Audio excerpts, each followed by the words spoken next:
Hello students, कैसे हैं आप सब। आई होप आप सब अच्छे होंगे। आईसीटी वर्चुअल क्लासरूम में आप सबका स्वागत है। मैं विकास। बच्चों, क्लास 10th का मैथ्स हम कर रहे हैं और यहाँ पे आपका चल रहा है क्वेश्चन पेपर सॉल्विंग। ठीक है, तो क्वेश्चन पेपर है आपके सामने, इसके क्वेश्चंस हम सॉल्व करेंगे वन बाय वन। देखिए, जो पिछले सेशन में हमने लास्ट क्वेश्चन किया था उसमें क्या था, असर्शन एंड रीजन था। ठीक है, असर्शन दिया था आपको, यानी एक कथन था और एक कारण था उसका। तो आपको बताना था कि भाई दोनों ही स्टेटमेंट ट्रू हैं, मतलब असर्शन एंड रीजन दोनों ही ट्रू हैं, या एक ट्रू है एक फॉल्स है, या फिर रीजन सही, असर्शन का सही रीजन है या नहीं है अगर दोनों ही स्टेटमेंट ट्रू हैं। इस तरह से आपको आंसर करने थे। ठीक है, तो ये तो हमने सॉल्व कर लिया था। उम्मीद करता हूं कि आपको अच्छे से समझ में आया है। अगर कुछ भी डाउट है बच्चों, आप पूछ सकते हैं किसी भी वक्त। और उसी के साथ नेक्स्ट क्वेश्चन पे हम मूव करते हैं, जो कि है क्वेश्चन नंबर 3। अब देखिए बच्चों, एक एक मार्क्स के क्वेश्चन आपको देखने को मिलेंगे, क्वेश्चन नंबर 3 से लेके 6 तक। ठीक है, तो एक एक मार्क्स का मतलब है कि ये आपके क्वेश्चंस मल्टीपल चॉइस नहीं होंगे, इनको सॉल्व करना है, लेकिन बहुत ही छोटे छोटे क्वेश्चंस होंगे, बहुत समय नहीं लगेगा इनमें। तो क्वेश्चन नंबर 3 समझिए क्या है। वह द्विघात बहुपद ज्ञात कीजिए जिसके शून्यकों का योग व गुणनफल क्रमशः -1/4 व 1/4 है। Find the quadratic polynomial. एक क्वाड्रेटिक पॉलिनोमियल बताना है बच्चों जिनके सम एंड प्रोडक्ट जीरोस का है। -1/4 तो सम हो गया एंड 1/4 प्रोडक्ट हो गया। ठीक है, नोट करके इसको सॉल्व करेंगे।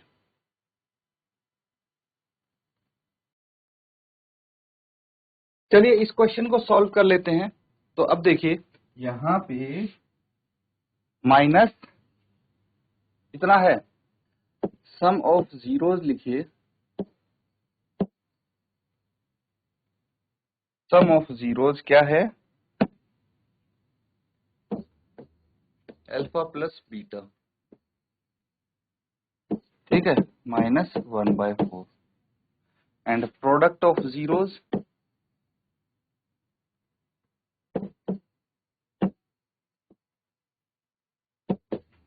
ये है 1/4। तो हमें पता था क्या होता है ये, अल्फा इंटू बीटा जिसको बोलते हैं। ठीक है, ये है 1/4। तो अब यहाँ पे sum of zeros and product of zeros है आपके पास। मुझे पता था कि जो सम ऑफ जीरोस है वो क्या होता है, सम ऑफ जीरोस होता है -b/a and product of zeros होता है c/a होता है। यहां से हमें ये पता लगता है, देखिए अगर इनको कंपेयर करेंगे तो a की वैल्यू 4 है। ठीक है, a की वैल्यू कितनी है, 4 है, और b की वैल्यू कितनी है, -b इज इक्वल टू -1 है, तो b इज इक्वल टू 1 हो जाएगा and c is equal to तो 1 है ही। अब अगर हम कंपेयर करेंगे,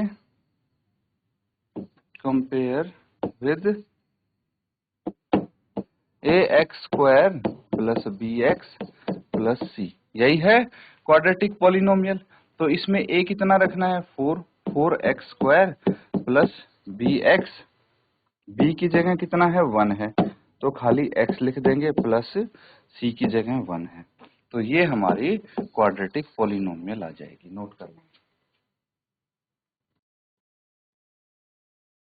तो ठीक है, नोट कर लिया है। चलिए आगे देखते हैं। अब है क्वेश्चन नंबर 4। फोर्थ में आपको क्या बोला गया है, what is the distance of point 3, 4 from y axis. एक पॉइंट है 3 और 4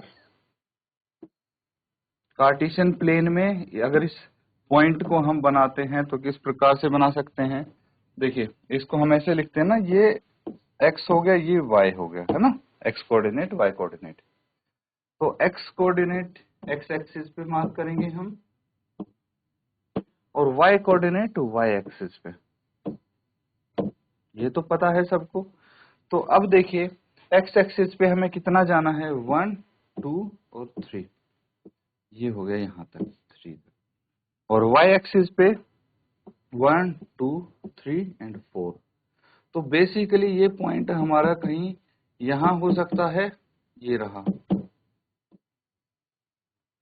ठीक है। कौन सा पॉइंट? 3, 4।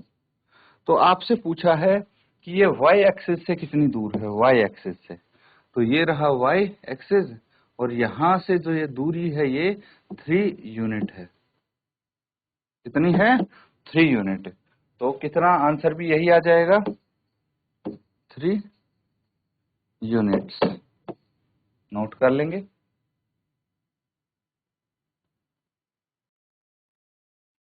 ठीक है, नोट कर लिया बच्चों सबने। अब देखिए फिफ्थ वाले पार्ट में है, वृत्त को दो बिंदुओं पर प्रतिच्छेद करने वाली रेखा को, यानी एक सर्कल है, what is the line that intersect the circle eight 2 points, दो पॉइंट्स पे इंटरसेक्ट करती है सर्कल को, उसको क्या बोलेंगे? उसको बोलेंगे बच्चों सीकेंट। क्या बोलेंगे? सीकेंट बोल देंगे। समझ में आ रहा है? तो ये फिफ्थ क्वेश्चन भी हो गया। देखिए एक एक मार्क्स के ऐसे ही मिलेंगे, बहुत छोटे छोटे क्वेश्चन, ज्यादा बड़े नहीं होंगे। तो अब अगर सिक्स्थ क्वेश्चन की बात करें, यहाँ पे है 3.5 सेंटीमीटर त्रिज्या वाले एक अर्धगोले का वक्र पृष्ठीय क्षेत्रफल ज्ञात कीजिए, यानी find the curve surface area CSA of hemisphere with radius 3.5 centimetre. तो चलिए इसको हम सॉल्व कर लेते हैं। Curve surface area of hemisphere क्या होता है? 2 पाई r स्क्वायर। r की वैल्यू आपको गिवन है 3.5 सेंटीमीटर। बस वैल्यू पुट करनी है, 2 इंटू 22/7 इंटू r कितना है बच्चों? r है यहाँ पे 3.5 का स्क्वायर है। चलिए 2 इंटू 22/7 इंटू 3.5 इंटू 3.5, और यहाँ पे डेसिमल हटा के हमने कितना कर दिया? 10 लगा दिया डिनोमिनेटर में। 7 इंटू कितना होता है? 5, 35, और 5 इंटू 2 10। ठीक है, 5 इंटू 2 10, और 5 इंटू 7 35, 2 इंटू 2 4, ये 2 से कट गया 11, और ये 2 कट गया, कितना आ जाएगा? 11 इंटू 7 77 सेंटीमीटर स्क्वायर। ये आ जाएगा curve surface area of hemisphere. तो आप आंसर लिख देंगे, therefore curve surface area of hemisphere is 77 centimetre square. Note कर लेंगे।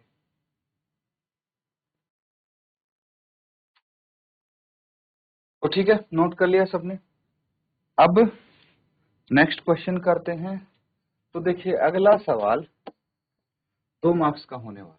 ठीक है, 7th क्वेश्चन से आगे अब 2 मार्क्स के क्वेश्चन आपको देखने को मिलेंगे। क्वेश्चन है, यदि द्विघात बहुपद 7x square minus 50x plus k ये शून्य एक दूसरे के व्युत्क्रम हैं, तो k का मान ज्ञात कीजिए। ये भी बहुत सरल क्वेश्चन है।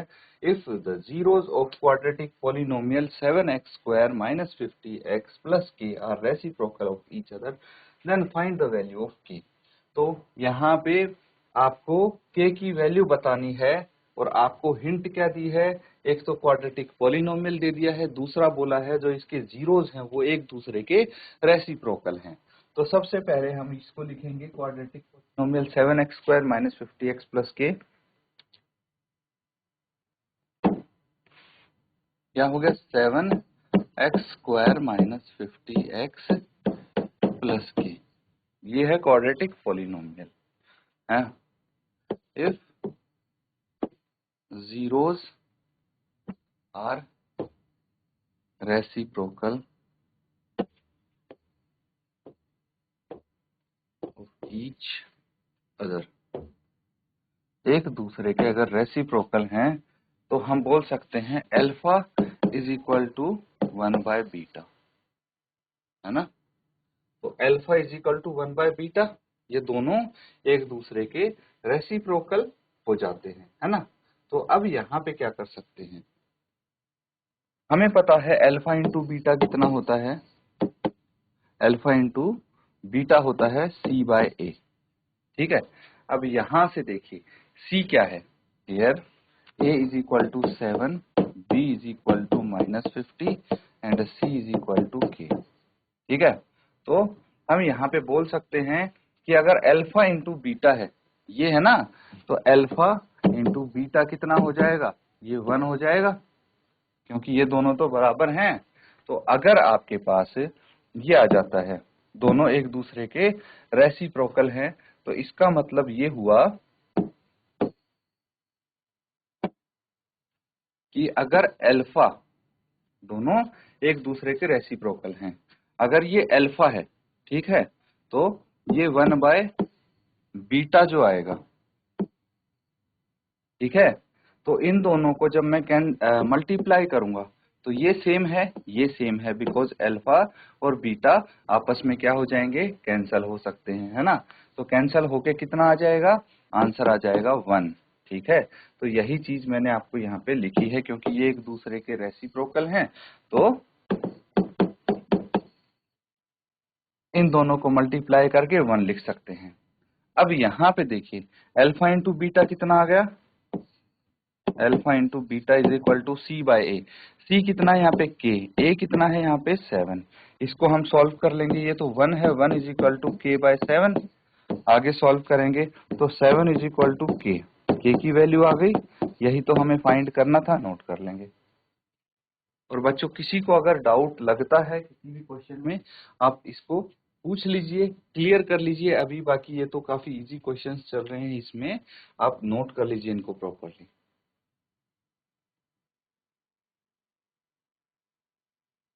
नोट कर लिया है, तो अगला क्वेश्चन करेंगे अब।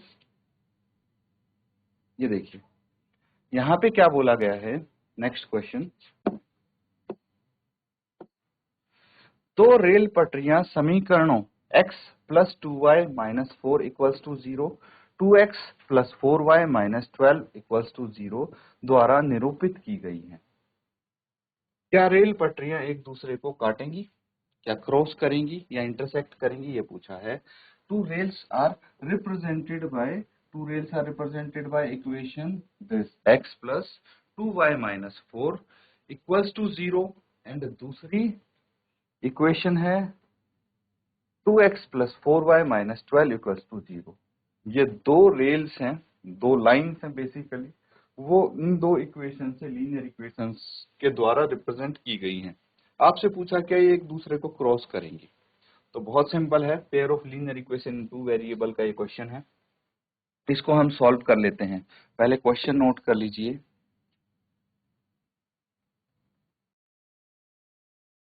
तो ठीक है, जो लीनियर इक्वेशंस हैं वो लिख लेते हैं, x plus 2y minus 4 equals to 0 है एक, तो x plus 2y minus 4 equals to 0 है। दूसरी लीनियर इक्वेशन है 2x plus 4y, 2x plus 4y minus 12 equals to 0, 2x plus 4y minus 12 equals to 0, ये है। अब हम यहां पे लिख सकते हैं compare the linear equations with, देखो ये हो गई इक्वेशन 1, है ना, और ये हो गई equation 2, with a1x plus b1y plus c1 equals to 0 and a2x plus b2y plus c2 equals to 0। समझ में आ रहा है। तो अब इसको कंपेयर करेंगे, तो सोचे इसको हम इक्वेशन 1 के साथ कंपेयर कर लेते हैं, क्या आ जाएगा, a1 की वैल्यू आ जाएगी हमारे पास कितनी है 1, b1 की वैल्यू 2, c1 की वैल्यू -4, a2 की वैल्यू 2, b2 की वैल्यू 4 एंड c2 की वैल्यू -12। ठीक है, अब इनके रेशियो निकालेंगे हम, ठीक है। कैसे? A1/A2 कितना हो जाएगा? 1/2, ठीक है। B1/B2 कितना हो जाएगा? 2/4, 2 1 जा 2, 2 2 जा 4, ये भी 1/2 आ जाएगा। एंड C1/C2 कितना आ जाएगा? -4/-12, तो -4 से -12 गया, 3 बच गया, 1/3। Because A1/A2 equals to B1/B2 is not equal to C1/C2, ठीक है। सो लाइन्स आर पैरेलल, ठीक है, या फिर equations represent the lines are parallel. तो आप यहां पे लिखेंगे therefore rails will not cross each other। यही तो मतलब हुआ। अगर लाइन पैरेलल है, दो लाइन पैरेलल हैं, तो वो किसी भी पॉइंट पे एक दूसरे को इंटरसेक्ट नहीं करेंगी, तो यानी एक दूसरे को क्रॉस नहीं करेंगी। तो देखिए बच्चों, क्लोजिंग स्टेटमेंट लिखना बहुत जरूरी है, ये आप नोट करेंगे। नोट कर लिया बच्चों? चलिए एक क्वेश्चन और देखते हैं। अगला सवाल है, नोट कीजिए इसको। क्वेश्चन नंबर 9, ये भी 2 मार्क्स के लिए है। द्विघात समीकरण, ये है एक द्विघात समीकरण, इसका विविक्त कर ज्ञात करना है आपको, और मूलों की प्रकृति क्या होगी, नेचर ऑफ रूट्स, ये भी बताना है, ठीक है। Find the discriminant of the quadratic equation 2x² - 4x + 3 and then find the nature of roots। Note कर लीजिए क्वेश्चन को, फिर सॉल्व करते हैं। तो इक्वेशन नोट करिए, क्या है? 2x² - 4x + 3, 2x² - 4x + 3 = 0।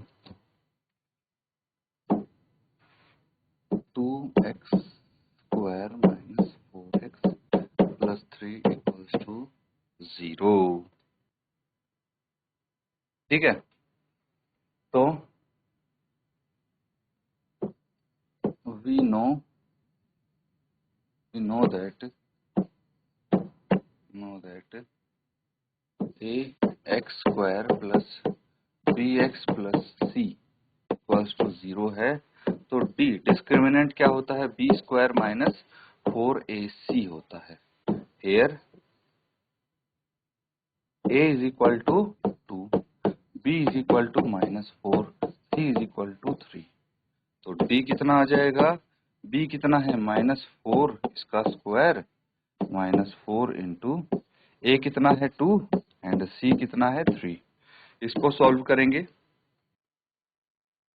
ठीक है। कितना आ जाएगा ये? 16 माइनस 4 इंटू 3 इंटू 2 आ गया 6, है ना। तो ये आ जाएगा बच्चों 16 माइनस 24 = -8। तो d आ गया -8। As d is smaller than 0, अगर d 0 से छोटा होता है, there will be no roots, no real roots, है ना। नोट करते हैं।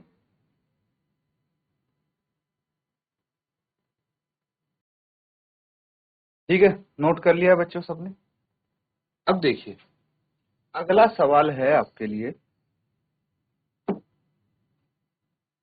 इफ sin a = 3/4, तो sin a आपको दे दिया है, cos a और tan a की वैल्यू बतानी है। तो आपको sin a दिया है, इसका मतलब क्या है? पंडित बद्री प्रसाद हर हर बोलिए, तो पता होगा सबको, है ना। तो यहाँ पे सबसे पहले ये समझ लीजिए कि जो sin a है, इसका मतलब है P/H, यानी परपेंडिकुलर बटे हाइपोटेन्यूज, जो कि है 3/4। ठीक है, तो यहां से हम क्या निकाल सकते हैं, यहां से हमें पता लग गया कि जो P है ना, यहाँ पे मैं बना देता हूं, एक राइट एंगल ट्रायंगल है ना, ए, यहाँ बनाते हैं ए बी और सी, ठीक है, ये एंगल है, ये हाइपोटेन्यूज हो गया, ये परपेंडिकुलर हो गया और ये बेस हो गया। तो यहाँ पे हाइपोटेन्यूज है वो है 4k के इक्वल, ठीक है, परपेंडिकुलर है वो है 3k के इक्वल, और बेस की वैल्यू हमें निकालनी है यूजिंग पाइथागोरस थ्योरम। निकाल देंगे।